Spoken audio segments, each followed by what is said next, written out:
সুন্দরবনে কাঁকড়া ধরতে গিয়ে বাঘের আক্রমণে প্রাণ গেল এক মৎস্যজীবীর। মৃতের নাম তাপস হালদার। উল্লেখ্য, গত মঙ্গলবার কুলতলির মইপিট কোস্টাল থানার নাগেনাবাদের বাসিন্দা তাপস হালদার গোপাল পাইক, নেপাল পাইক, নলগোড়া বিট থেকে বৈধ পাস নিয়ে গোপাল পাইকের নৌকো নিয়ে সুন্দরবনের বনি ক্যাম্প সংলগ্ন সিঁদুর কাটিতে কাঁকড়া ধরতে যান তারা।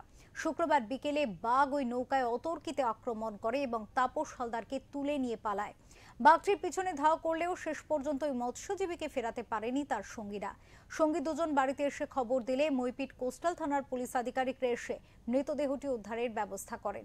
দেহটি শনিবার সকালে ময়না তদন্তের জন্য পাঠানো হয়েছে। বাড়িতে এবং এলাকায় নেমেছে শোকের ছায়া।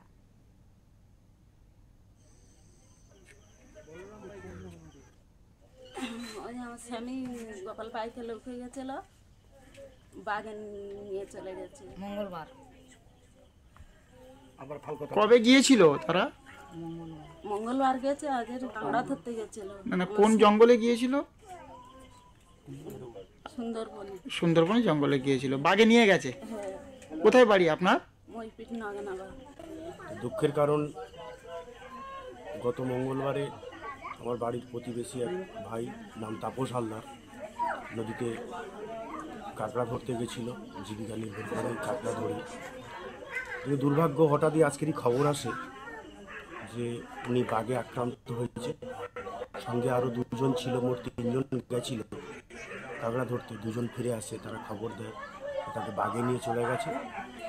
খুব গরিব মানুষ এরা, যতক্ষণ জঙ্গলে মাছ কাঁকড়া ধরে ততক্ষণ এদের সংসার জীবিকা নির্ভর হয়। এদের একজন ছেলে আছে, একটাই ছেলে, সে প্রতিবন্ধী, সে কোনো কাজকাম করতে পারে না এবং কুড়ে ঘর, মাটির ঘর, একদম নদীর সংলগ্ন এলাকায় ওর বাড়ি। তো আমি দুঃখের সহিত জানাচ্ছি সরকারের কাছে, যাতে করে এই ফ্যামিলিটা সুযোগ সুবিধা সরকারিভাবে পায়। আমার গ্রামে পাড়ায়, আমার পাড়ায় বাড়ির কাছে একজন জঙ্গলে মাছ কাঁকড়া ধরতে গেছিল, তার নাম তাপস হালদার। তাকে সে মঙ্গলবার গেছে, আজকে শুক্রবার বিকেলে খবর এসেছে তাকে নাকি বাঘে নিয়ে চলে গেছে। তার দেহটা খুঁজে পাওয়া যায়নি। আমি প্রশাসনকে জানিয়েছি তার দেহটা যেন তার বাড়ি পৌঁছে দেয়। আর তার বাড়ি একজন প্রতিবন্ধী ছেলে আছে, তার কিছু একটা ব্যবস্থা করে দিলে তার পরিবারটা ভালোভাবে চলে। এই রকম দেখলে খুব তার পরিবারের সুবিধা হয়।